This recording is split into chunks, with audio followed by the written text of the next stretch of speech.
United Nations.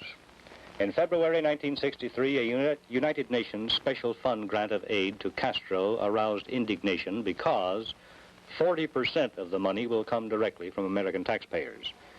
Indirectly, practically all of it will come out of American pockets. The American public was also outraged by the news of another United Nations agency, UNESCO, which had published a vicious Soviet propaganda booklet, which we paid for.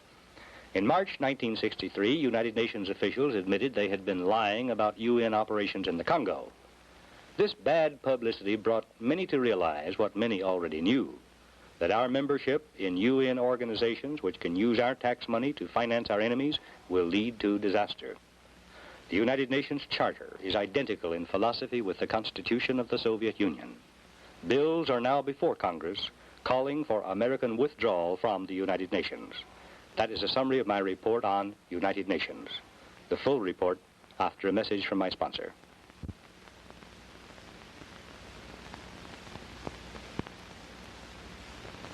The United Nations Special Fund, which gives aid to underdeveloped countries, was created in January 1959. Paul G. Hoffman is managing director. The fund is financed by contributions from member nations. The United States contributes 40% of the grand total. All other nations together contribute the other 60%, although practically all nations making contributions get more than enough direct aid from the United States to offset their contributions to the United Nations Special Fund. Nations receiving aid from the UN Special Fund for projects have to help pay for the projects. Again, these nations get enough direct aid from the United States to offset what they put into UN Special Fund projects. So, in effect, the U.S. virtually finances the whole UN Special Fund operation. In the 1959-1963 period, direct United States contributions to the United Nations Special Fund totaled $100,400,000. Contributions of all communist countries totaled $8,228,000.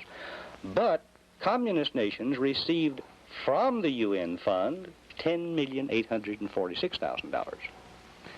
The American public paid little attention to this situation, however, until January 1963, when the United Nations Special Fund announced that it had completed arrangements for a gift of $1,157,000 to Castro's Cuba for agricultural experiments. The United States government protested, but the UN Special Fund made the gift anyway. The UN Special Fund is by no means the only United Nations agency giving American tax money to communist nations, but Cuba is such a sore spot that this particular gift by Paul Hoffman's United Nations outfit in January and February 1963 rankled badly. Urged on by outraged constituents, many United States representatives and senators began to question the wisdom of our membership in United Nations organizations which can use our tax money to subsidize our sworn enemies in open defiance of our protests. United States Representative Durward Hall from Missouri complained so much about the UN gift to Cuba that UN officials told Hall that the United States itself had received aid from the UN fund. Congressman Hall was told that the UN had sent a Chinese expert who taught American rice farmers how to grow fish in rice paddies, the secret being to keep the fish happy. Congressman Hall could not, however, find out where or when this UN Special Fund aid project in the United States occurred.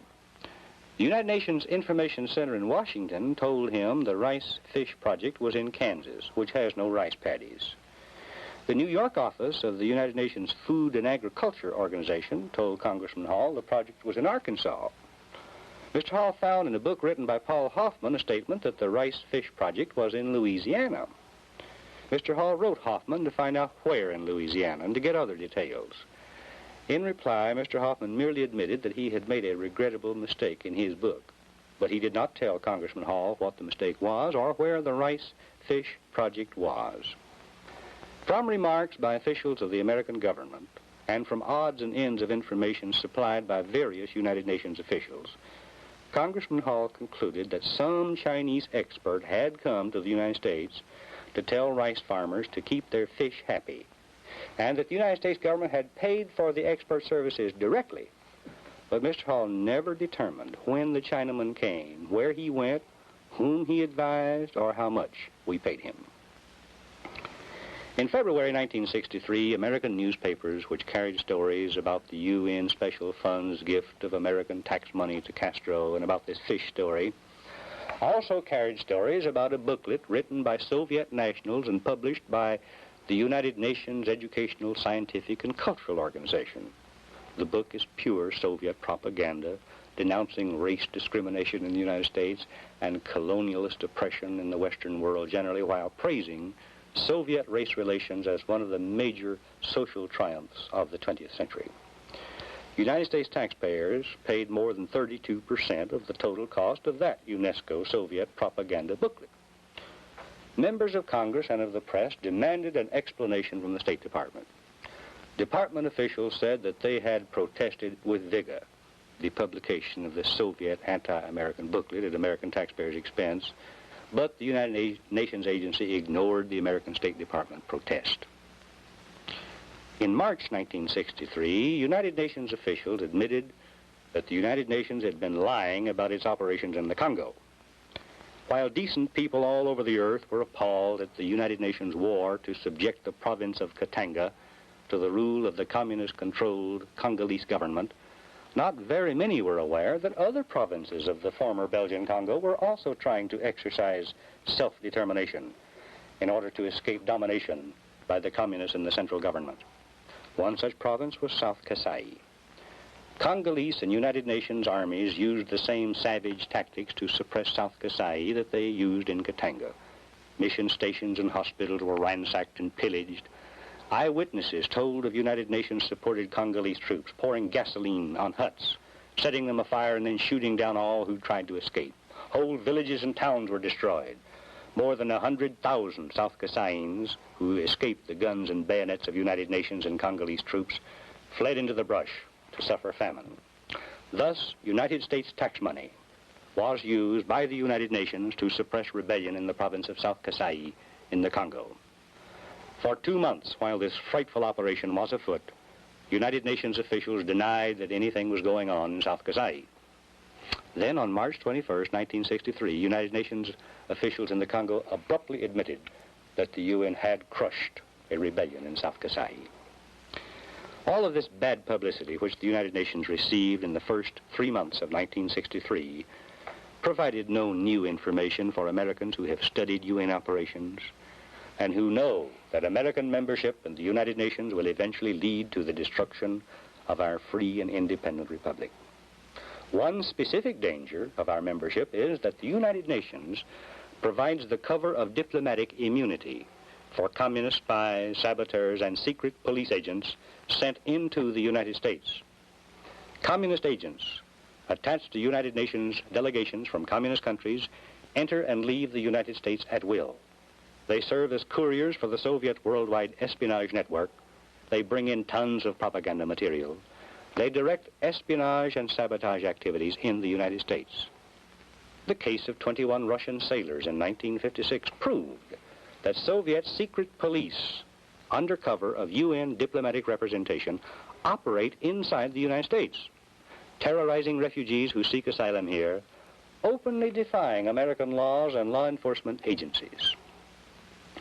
Since the United Nations was formed, and to guarantee the right of all peoples to choose their own government, one of the bloodiest wars in history has been fought. Communists have conquered vast territories in Asia, Europe, Africa, and Latin America, and have murdered millions of people in the process. And the United Nations has not even protested these communist conquests. The Korean War, called a UN police action, did more for communism in Asia than anything else has ever done. American and South Korean soldiers did virtually all the fighting, and the United States bore practically 100% of the cost.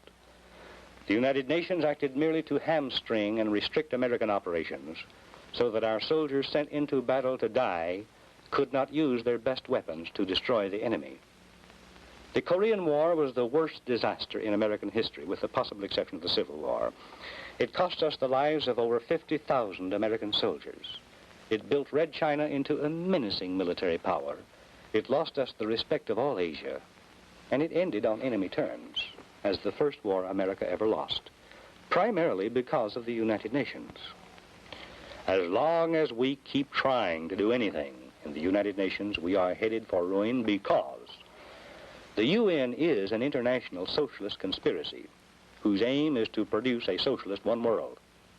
The best way to prove this is to examine Chapter 9 of the United Nations Charter and to compare it with Chapter 10 of the Constitution of the Soviet Union. In philosophy, these two are identical. They express the ideal that all powerful government should provide rights and benefits for the people to the limit that government can and feels safe.